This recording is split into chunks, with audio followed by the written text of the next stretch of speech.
बहुत बहुत धन्यवाद विकास जी, आपका इस मंच पर आमंत्रित करने के लिए। सभी को प्रणाम और शुभ प्रभात। हमारी तरफ से एक छोटा डिस्क्लोजर दे देते हैं कि जो भी निवेश लायक रणनीति आज इस कार्यक्रम में रखेंगे, ये हमारी बुनियादी तर्क के आधार पर फंडामेंटल रिसर्च टीम की तरफ से राय है लंबी अवधि के लिए। इसमें हमारी कंपनी जियोजित अथवा मेरा किसी भी प्रकार का व्यक्तिगत निवेश नहीं है, ना ही किसी प्रकार का वित्तीय लाभ मिलता है, ना ही किसी प्रकार का कॉन्फ्लिक्ट ऑफ इंटरेस्ट। लेकिन इसी स्तर पर राय हम हमारे क्लाइंट्स को देते हैं।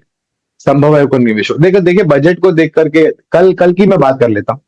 बजट में जब घोषणा हुई एसटीटी को लेकर के माननीय वित्त मंत्री जी की तरफ से, तब करीबन 2100 पॉइंट की गिरावट सेंसेक्स में थी मेरे ख्याल से विकास जी, और करीबन 700 पॉइंट के आसपास की गिरावट हमने निफ्टी में देखी। अच्छी खासी रिकवरी हमने देखी दिन के दौरान में कल, और फिर बंद होते होते निचले स्तर से थोड़ा बहुत ऊपर आकर के बंद दिया।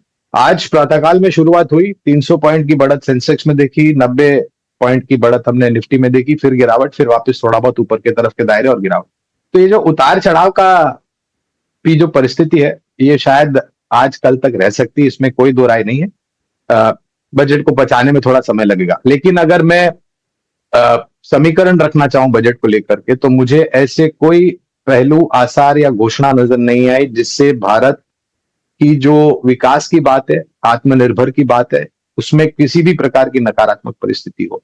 जो भी घोषणा हुई है वो कंटिन्यूएशन है पिछले 13 साल से बजट जो ये सरकार पेश कर रही है, या फिर पिछले 9 सालों से माननीय वित्त मंत्री जी श्रीमती निर्मला सीतारामन जी पेश कर रही है। तो कंटिन्यूटी है। छोटी अवधि में शायद कुछ नकारात्मक परिस्थिति हो सकती है केवल एसटीटी को लेकर के, वो भी मेरे ख्याल से इतिहास हो जाएगा कुछ घंटों में या कुछ दिनों में। फिर से हम वास्तविकता से जुड़ेंगे और सकारात्मक बातें करेंगे।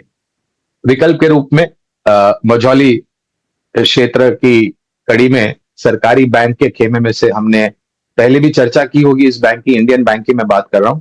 और वित्तीय क्षेत्र मेरे ख्याल से एक सकारात्मक रुझान ना तो सिर्फ इस तिमाही में, लेकिन चौथी तिमाही में और आने वाले वित्तीय वर्ष में तिमाही के नतीजों को लेकर के आएंगे। तो इंडियन बैंक पर खरीदारी की राय है। एक बहुत ही साधारण सा अनुमानित लक्ष्य मैं आपके सामने रख रहा हूं, वो करीबन 1150 के आसपास का है। ये भी कहना अनिवार्य होगा विकास जी कि अगर नतीजे अच्छा है तो इस लक्ष्यांक में परिवर्तन होगा। और एक चीज ध्यान रखें दर्शक और निवेशक, कि ये छोटी या मध्यम अवधि के लिए नहीं है, ये बुनियादी तर्क के आधार पर लंबी अवधि के लिए इस स्तर से शुरुआत कीजिए और गिरावट पर जोड़ते जाए।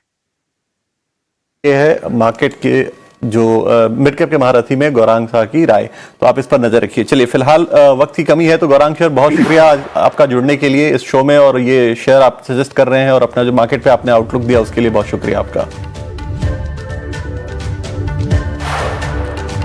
चलिए मिड कैप मसाला में फिलहाल इतना ही, लेकिन एक छोटे से ब्रेक के बाद हम